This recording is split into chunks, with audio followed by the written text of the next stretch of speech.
What's up, guys? Mason the Rock Henderson here.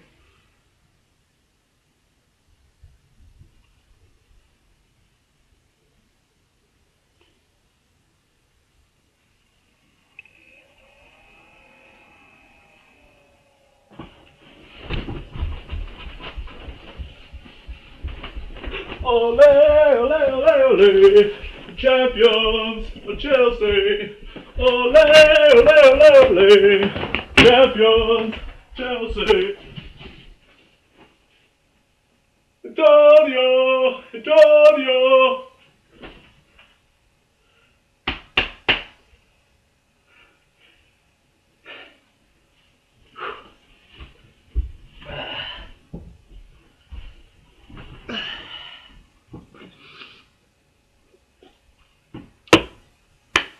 So,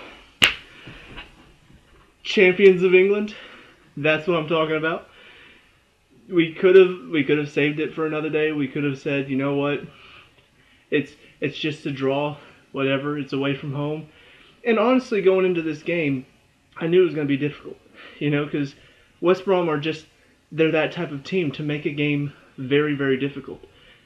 And at times it can be very boring to watch because, well, frankly, when you're playing six in the back, it's kind of ridiculous. But we did what we had to do, push as far forward as we could. We kept pressing, pressing, pressing. And even when things got a little bit nervy, even when there were a couple of lapses in concentration, still kept our cool throughout most of the game. Managed to get that winning goal late on. Took it home. Now, come Sunday, I can not have to worry about Tottenham Man U because, frankly, my opinion on who I wanted to win that game was kind of split depending on this game. Now that we're officially champions, now I can cheer for Tottenham knowing that it doesn't matter if they win or not because, frankly, I just want Man U out of the Champions League spots. So, let's talk about this game because coming into it, one of the biggest talking points, of course, is no Conte in the starting lineup. It does kind of make sense because he's just coming off an injury. You don't want to re-injure him before you get into the FA Cup final. So it may be something where maybe he gets limited playing time in these last couple games just so we don't have to worry about the thigh injury anymore. But, same exact team that won against Middlesbrough on Monday, so not a bad lineup at all. So everything else stayed the same. Everything stayed the same as Monday. So Matic and Fabregas in the middle, Alonso, Moses, same back three, same top three. Not a bad lineup at all. So not a good decision from Conte there at the start of it. Getting into the second half, subs. At the time, I was really concerned because, first of all, they were coming pretty late on. It felt like the subs may should have come a few minutes later so we didn't come under so much pressure from West Brom. But subs come on. At the time, I'm worried because one of the subs is Hazard off. All the other three subs I agreed with. Pedro coming off, Willian coming on, Batshuayi coming on. I agreed with those three things. But Hazard coming off, I was really concerned because even though he wasn't having that finishing touch that he normally does, he was still creating a lot of opportunities, just from his movement alone. And the fact that they were pretty much putting two or three guys on him at all times, it opened up spaces for other people to show up. So I was really concerned with him coming off. However, that being said, it didn't really change much as much as I thought it was going to change. I was looking at him thinking we're going to be very, very hindered up top without him up there, but we weren't. We continued to press, we continued to put a lot of pressure on their back line, continued to create chance after chance until finally chance opens up. Cahill mishits a shot. Azpilicueta finds Batshuayi, who completely unmarked because they're too busy focusing on Costa. He's got all the space in the world. Easily puts it home, right past Foster. Brilliant. Absolutely brilliant. I'm going to talk about Batshuayi in a second, but the goal, brilliant. And then, of course, the last one to shore up the defense, bring on Zuma for Moses, move Azpilicueta out wide. I'm absolutely fine with that. So, yeah, as far as Conte's decisions are concerned, at the time I may not have agreed with them, but in hindsight I can say they were good. They were good changes. They affected the game. Obviously, one of his subs directly scores. That's always a good thing to happen. So yeah, really proud of our manager today for what he did and his decisions. As far as the referees are concerned, they had some problems today, but nothing too crazy. Nothing that nearly cost us the game. Although I will say there were a couple handballs from them that were not called, and then he calls one for us that was about the same. There was a penalty we should have had. There was one where we're right on the edge of their box. Guy slips. I think it was Evans slips and grabs the ball with his hand and like moves it along with him, almost like doing a Maradona, except he used his hand to pull the ball instead of his feet. Very obvious. Referee missed it. And then they nearly scored off of one where Fabregas was trying to lift it to Hazard, and it bounces off Jakob's arm. Like, his arm's out here, and it bounces off the underside of it, and it looks like they're clean through on goal. Nearly score off of it, but Azpilicueta did well. So, for the most part, he did well. It's just there were these moments where it felt like, I don't know if it was maybe the West Brom players or the fans possibly just getting in their ear a lot, but it's almost like they started making calls to appease them. Like McLean is fouling Moses over and over and over again. He's just getting really upset with the fact that they keep calling it for whatever reason. You slide into him, yeah, it's a foul. And so then all of a sudden you see this really crap call out of nowhere for West Brom. Like he and Moses are wrestling, and all of a sudden McLean gets the call, and I'm like, seriously? You just do that to make it up to him? So, but all in all, obviously we've had really bad referees this year, so these were not the worst of the bunch. But there were a couple moments that just kind of frustrating. So on to individual performances for today. Thibaut starting off in goal, just once again showing why he belongs there. Just a couple moments where they really hadn't seen much of our side of the field. We were mainly on their side the entire game, and then just all of a sudden counterattack. They're in the box, they're having a chance. Courtois was always ready. He just stayed focused the entire game. And when you're a keeper and your team is dominating so much that you hardly see the ball, you need to make sure that you stay focused. So I'm really glad that he showed once again his ability. Even from like the first second, there was a lapse in concentration from David Luiz.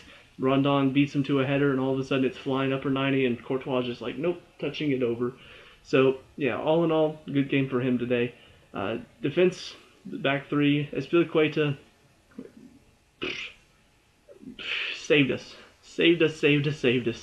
That one where David Luiz dives in, Rondon's past him, and I'm just like, oh, this is going to be one of those games, isn't it, where we just have all the possession, all of the pressure, and they're going to nick one because of a stupid defensive mistake. Here comes Azpilicueta flying in, just out of nowhere, beats him to it, deflects the shot wide, easily safe. That's why he's back there. That is why he's in the back three, because that's what he does. Whenever David Luiz makes a mistake, whenever Cahill makes a mistake, Azpilicueta's there to cover for him. So I look at him and first of all, I can't imagine why you wouldn't want to keep playing him back there. I understand you want to get Zuma in as well, but at the same time, why would you want to take him out of your back line? It ends up working out in the end, but I can't imagine him not back there this entire season. I can't imagine what it would have been like. Actually, we kind of can, because the Man U game happened. That's what it's like to not have him in the back three. He covers so much for the other two that it makes a huge difference. And the other thing I can't imagine is why on earth he's not in the Spain national team. Why is he not starting? And just look at what he does. Today he just dominated defensively and then sets up the goal just from his hard work alone. I can't imagine. Spain hasn't been doing all too well either on the national level, so why isn't Azpilicueta playing more? It just feels like he would do so much for them, but for whatever reason he can't get in I don't know, it's kind of stupid. David Luiz, he did make that big mistake that nearly led to the goal, but aside from that, he had a fairly solid game. He still made some good challenges, still did his work defensively. Just those mistakes need to stop happening, because they've been happening for the past several games now, where he's making a mistake and all of a sudden Rashford's in, or all of a sudden, who else scored? There's somebody else that scored because of one of his mistakes. I think it was the Tottenham player. Yes, Dele Alli scored because he let him go or something like that. So just those simple mistakes where he shuts off mentally for a second and all of a sudden they're in. And it's been happening quite a while now. And it's something that we didn't see the first half of the season, and all of a sudden it popped up during the second half of the season. So, yeah, obviously we've got 2 games left, and at this point we've already won the title, so it's not a huge deal, but when you think about the fact that we do have an FA Cup final coming up, I am a bit concerned because I need to know that he's not going to make those mistakes. I need to know that he's not going to do that whenever he's up against, Sanchez or Welbeck or whoever he's facing up there. So, yeah, that's the part of his game that I think he needs to work on, but overall, fairly solid back there. Cahill, same thing. Made a couple mistakes, but overall, fairly solid. Had to be on his game to make sure that, there are times where Alonso's gotten up in the attack, and then all of a sudden he's too far up, and he's not tracking back on his man, and Cahill has to be the one to sort of support him there. So he did fairly well, and obviously, it was his mishit shot that set up the assist, that set up the goal. But I just think that part of that is his willingness to get up and attack the ball. And that is something that I've mentioned before, that even though I don't really like him as a defender, that's what he does. He's willing to get in there and win the ball and do whatever it takes. How many times was he nearly on the end of a cross today? So that's what he does very well, and today it paid off in the least likely way. That mishit shot ends up at Spilicueta's feet, so all credit to him on just that willingness to be there and win the ball. Alonso and Moses on the wing backs, both of them about the same today. A little bit less effective, mainly because West Brom had drawn their wings in as like a fullback, pretty much. So, like I said, they had their 4. They had the 2 center backs, the 2 fullbacks in the middle, and then they had their wings as fullbacks. So it was like 6 in the back, and so that meant there was no space out wide because McLean and Brunt were both back the entire time, just marking that space where Alonso and Moses were. And so that did shut them out of the game for the most part. But Alonso did fairly well as far as making sure he was getting up and getting back, which is something that I've been concerned about for him for a while. Because he doesn't really have the same speed or stamina that Moses has. So it was nice to see him get up and down, just really work hard on both sides of it. And Moses today showed that he's a solid defender. There were many times where it felt like, oh no, they're through, with Chris Brunt or McLean just running at our defense, and all of a sudden here comes Moses, and he's either shutting down the angle or he's getting in behind them. So yeah, it's a part of his game that is not normally picked upon, because most of the time we see him breaking forward with speed, or we see him taking on guys on the wing. But whenever he gets back, he normally does a very good job of preventing anything dangerous. So I really enjoyed that side of his game today. But that being said, the other side of his game was also pretty effective. When he was one-on-one on the wings, that's where he typically shines. When you put him where all he has to do is just cut, most of the time he's going to either draw the foul or he's going to get in behind them. And he did that several times today, and McLean kind of suffered for it. So, but both of them had a good game today, and even though they were kind of held a little bit limited than they normally are, they still were effective in what they did. So that's always good to see. Fabregas and Madic in the middle. Fabregas, a little kind of the same as Moses and Alonso. It's like West Brom set up to sort of shut him down. Either they closed him down very quickly, which means he doesn't have time to set up those killer through balls, or if they see him setting up for a killer through ball, it's like they dropped off. And so, most of the time he picks up the ball in the midfield, he's looking over the top for Costa, Hazard, Pedro, whoever's up there making a run in behind. He looks for that and he finds him. Today it was like there's no space in behind the West Brom defense because they're all dropped pretty much to the top of their 18. So today he wasn't really as effective because they made sure to shut that down. However, he still did well whenever he was on the ball. I've said this before, whenever Fabregas is in there, we're controlling the game because he picks up the ball and we've got possession. And he's trying to dictate the flow of the play. He picks it up, he finds a guy out wide, then they're pressured, well, he's showing for his feet so he can find it out to the other side of the field. And you very rarely see him just give the ball away cheaply. Unfortunately, Madic does do that. There were a few times where it's just he gives it away way too easily. And while he did very well in there, he did well defensively, he did well to shut down any form of a counterattack. For the most part going forward, which is where we needed him more today, because West Brom hardly were going forward at all. He didn't really do enough as far as finding the right pass. There are too many times where it's to a defender, or he's trying to a killer through ball when it's not on, or it ends up going out of bounds because it's too hard. So I don't know. His distribution really needs a bit of work. Mainly whenever we're controlling the game, he needs to be a bit more solid when it comes to moving the ball around, because that's where he starts to struggle a little bit. Either he can't find the right pass, or he slows it down to where, oh, a pass was on, but now all of a sudden you've slowed it down, and now West Brom have organized again. Whereas, you got Conte in there, it's boom, boom, boom, boom, boom, moving around very quickly, and you're moving the defense around a lot. Matic moves it around a bit slower, and so you just switch the field. Well, Matic is on it now. West Brom have had time to switch over to the other side and get themselves organized. So, it's a minor complaint, but it is something that today we needed somebody else in there that was able to move it around a lot more and a lot faster as well. So, but like I said, defensively, he looked very good today. Like I said in the last game, when he's in there as the defensive mid, not one of the two defensive mids, he looks a lot more solid, because it's like he knows, okay, I have to be the one to be in front of the defense. When Conte's in there, it's like he loses track of his defensive duties at times. So I really think if he's in there by himself as the lone defensive mid, and Fabregas is the one getting forward, I think he's very effective. Up to the front three, Pedro, Costa, and Hazard. Pedro, as hard as he worked today, just was not effective. His shots most of the time were way high or way wide. He had a couple that were just wide. But, he works so hard to do absolutely nothing. It's kind of, I hate to say it, but it's kind of sad to watch. He's working hard, he wins the ball back, and he tries to play a pass that's not on, and they've won the ball back. Or, he's working hard, he's made a great run to find him on his feet, and then he tries to do a move that's right into another defender, and they clear it out. It's just, I've said this before, he's such a player who will do something good followed by something bad. Today was no different. Just that constant, oh, great work, Pedro. Oh, come on, Pedro. So unfortunately today, most of the time whenever it's like that for me, whenever I get frustrated with him, most of the time he'll pop up with a goal. I hated him this entire game, but he got that awesome goal, like against Everton.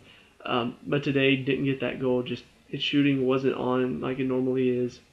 There was one, it really should have been. It was on his left foot. All he had to do was bend it towards that far post, and it just blasted it over. I'm like, what is this? This is not the Pedro I've gotten used to. So, yeah, his shooting was off today, and that's normally the part of the game that I really want him out there for. So, he wasn't nearly as effective. However, the side of his game that I do appreciate is when he does work hard to win the ball back. That's what he does very well. Whenever he does give the ball away, he's one of the few players that will give it away and then instantly be on them to try to win it back. So I do appreciate that side of his game. Hazard, like I said, very closed down today. They normally had 2 or 3 people on him, so it was very hard for him to find space to do much. However, when he did find some space, whenever he was managed to beat 1 or 2 defenders and find himself a bit of room, that's where you need players like Pedro and Costa to be a bit more in tune with what he's trying to do. Because it felt like every single time he found himself some space, Costa's making the wrong run, or Pedro is not making the run that he needs. And it's almost like, they're making their own run while he's thinking, okay, make a run there. They're thinking, hey, drop it back. I've got space back here. So, I don't know. It felt like today he and Pedro and Costa were on different wavelengths. And so it made it difficult for them to sort of work off of each other. When they did, it looked beautiful for a second, but then all of a sudden it's like they'd make quick 1-2, 1-2, and then all of a sudden one of them will make a difficult run or the wrong run, and it's gone. But all in all, it's very hard for a player whenever they're being so tightly marked, and by 2 people, no less. So it does make it very difficult, but once again, he's drawing fouls, he's getting in dangerous areas. Even though he wasn't effective today, he's still very dangerous. And he's one of those players that if you turn off for even a second, he's going to cause you some trouble. So, really enjoyed watching him play today. I wish sometimes that these games, like Like against Man U, like against Everton, like today. There are these games where somebody's marking him specifically, and everybody's talking like, oh, he's being marked out of the game. Oh, he's not effective today. All you have to do is just mark him tightly. And I just want him to get that one moment of luck where his shot is just perfect and he finds himself a goal to sort of show that even if he is trying to be marked out of the game, he's still dangerous if you give him just 1 second. So, yeah, that's about it for him today. Costa, first half, not great. Second half, pretty good. Just first half, it looked like he was almost tired. I don't know what it was, but it felt like he wasn't making the usual runs. It felt like he wasn't really closing down the defense as much as he normally does. But then second half, he was ready. I guess maybe Conte said something to spark something under him, but second half he came out ready to fight, ready to battle with that defense, and opened up a few chances for himself as well. And I think a lot of that ended up leading to that last moment where they've got two players on him because that's what they needed second half. Second half, one player on him didn't work anymore because now he was finding himself space. He was battling to get himself into that space. So then all of a sudden they stick two players on him. Well, now Batshuayi is completely open because two players are on him, but nobody's watching the man making the run in. So I just really think that hard work in the second half ended up leading to that goal. So really appreciated the hard work he did in the second half. I just wish he had done that in the first half as well because I think it would have worn down the West Brom defense a little bit sooner than the 82nd minute. As far as the subs, though, first two to come on were Willian and Batshuayi. Willian definitely worked hard when he came on. Didn't really do much effectively, but there were a lot of times where we needed him to get the ball and drive at them to try to take the pressure off of us, and he did that. So he's one of those players that he may not always get himself a goal or an assist or create many chances, but he's such a hard worker that without him out there, it's kind of like Conte, except more from an attacking midfielder point of view. Conte does the work in front of the defense. Willian normally does the work in their attacking third. So I really do appreciate the hard work he does. Batshuayi, obviously, this is the one that I want to talk about more than any others because what a story. What a story for him. This entire season he's been frustrated. He hasn't been used hardly at all. He's just been this player that's had to play backup to Costa, because Costa was in such good form. And then on top of that, Conte didn't think he was ready for it. So even the games where Costa missed because of injury or because of suspension, he still had to play backup to Hazard. So at that point, it's got to be frustrating for a player. It's got to be frustrating to know that you're the backup striker, but even then, you're kind of the backup to the false nine. So I just can't imagine what that's like. I can't imagine being on a team where you're not really favored by the manager, even though they brought you in to kind of be the backup. And so this entire season, it's had to be frustrating for him. It's had to be annoying just to not get that time. And so he brings you on, what was it, like 75th minute, and so you've got 15 minutes to try to do something, and you find that pocket of space. And even before then, he was creating some of these chances. He created a couple corners just from working hard. Spilicueta finds him down the line, and all of a sudden he's one-on-one with the guy, and he's trying to take him on. And he's just working so hard when he's out there. And you can just see it looks like he's bulked up a little bit. It looks like he's gotten stronger. And he's taken on these defenders like he's been playing in the Premier League this entire season. He's used to taking on these strong defenders. So he created several chances just from being out there the first few minutes. And then that cross comes in. He finds himself in the space. He's one of the few players that's making a run into that space, because how many times this game do we see, cross comes in and there's one player in? Well, this time cross comes back in and there's two or three in there. And he's one of those two or three, and he's making that run, finds himself a goal. Hardly played this entire season, gets himself one goal, and it's the one that wins us the league. Gotta be an amazing story to tell. And I really do hope that he ends up getting some more time these last couple of games, because I think he's earned it. Just watching him work, he's hardly played all season, and yet he's willing to go out there and still fight, try to prove himself. He's earned himself at least one start. Against Watford or against Sunderland, he's earned himself a start. So I really hope that Conte looks at that and says, okay, here you go, here's your start. Just to let him show what he's what he's worth. That he is worth the price tag that we paid for him. So I really, really, really, really hope that that's what happens. Obviously, if Conte doesn't feel that way, then he can't do anything about it. But just watching him play today, he looks like he's ready. He looks like he is ready to step in there and be a backup for Costa, like he should have been at first. So, and then the final one, like I said, Zuma came on and just pretty much solidified the defense a little bit. Just he's that one person who it's like no nonsense. The ball comes near him and it's late on in the game. He knows get it out. Cahill sometimes will play on it. David Luiz sometimes will play on it. Even Aspilicueta at times will play on it a little bit. Zuma's just like, I'm not taking a chance, and just gets it out of there. And every time he does, I'm just like, thank you, Zuma. Because, frankly, when you're a goal up and they're in the last few minutes, you want to just get it out. And so he came on, did that very well. Game ends 1-0. We're the champions of England. Perfect start to the weekend and perfect ending to this game. So that's about it for this game as far as just reviewing it. But I do want to talk about just, I guess, the future, the rest of this season. Obviously, we've got 2 more games left. Just a couple things that, in my opinion, I would like to see based on the fact that now we're champions. First of all, and I think everybody will agree with this, and I think even Conte is probably going to say, okay, yeah, I'm going to do this. Terry's got to start the last 2 games. Like, he has to start the last 2 games. I understand you don't want to lose, but I don't think you will if you put him on there. I think if you keep Aspilicueta on, I think if you keep... I think if you either put him on for Cahill in kind of that leadership role back there, or you put him in the middle so you have 2 defenders behind him sort of covering for him, or even him dropping in as a sweeper, I think as long as you've got Aspilicueta back there, I would not mind seeing him start the last 2 games. Because, I mean, he is a legend and he's leaving this year. So I can't imagine why you wouldn't start him. Just if nothing else, for the fans.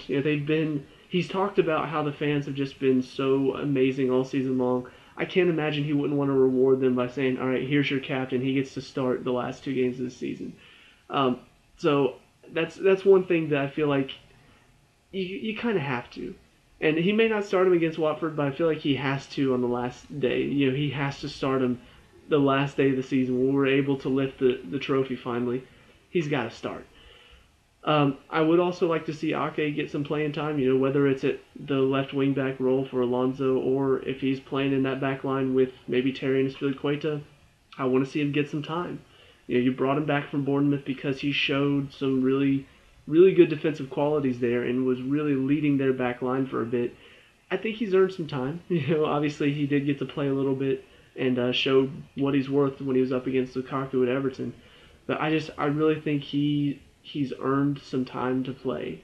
He played well against Tottenham even in the FA Cup. So I think Terry and Ake are 2 players I definitely want to see get some time.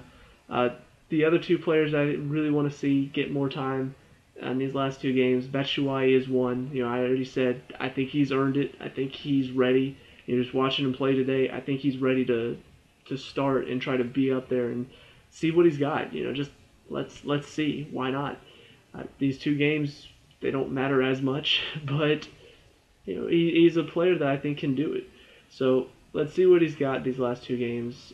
And then the final one, just because he's hardly gotten time this last half of the season for some reason, I really want to see Nathan Chalobah in there. First half of the season, he was coming on as a sub. He was coming on late in games sometimes. Came on against Man City the first time we played him, and at that point I thought, he's really got a place in this team. He's really got the trust of the manager, and then all of a sudden stopped showing up. Part of that is because, Conte and Matic are 2 really good defensive midfielders, and that's kind of Chalobah's position. So it's really hard to overtake them, but at the same time, it feels like he could also be sort of a box-to-box midfielder, a bit more attacking. So I would love to see him get some time just because he seems like he's one of our brightest youngsters to come out in a while. And I guess the final thing that I would like to see is maybe one of our youth players get a chance in the first team. They won their U18 team won today in the league, in their U18 league, which means they're going back to Europe next year. They also won the FA Cup, the Youth Cup.